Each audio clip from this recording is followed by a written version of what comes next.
Bismillahirrahmanirrahim. Assalamualaikum warahmatullahi wabarakatuh.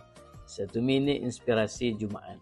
Satu hadis daripada Ibnu Mas'ud radhiyallahu anhu meriwayatkan, baginda Nabi SAW sabda, tidak dibenarkan hasad melainkan dua golongan. Yang pertama, seorang lelaki yang Allah berikan kepadanya harta kekayaan dan dia menginfakkannya kepada jalan yang hak.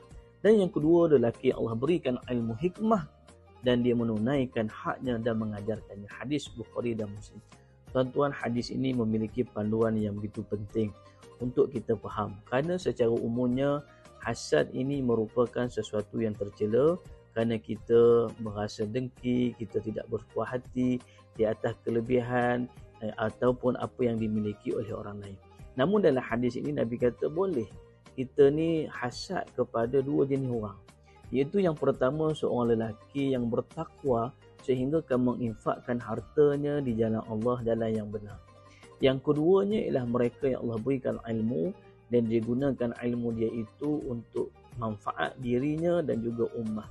Maka tuan-tuan, kita bila mendengar hadis ini, maka kita kena berusaha untuk meletakkan diri kita juga untuk menjadi orang yang bertakwa, kita jadi orang yang pemurah, suka bersedekah, menginfakkan harta.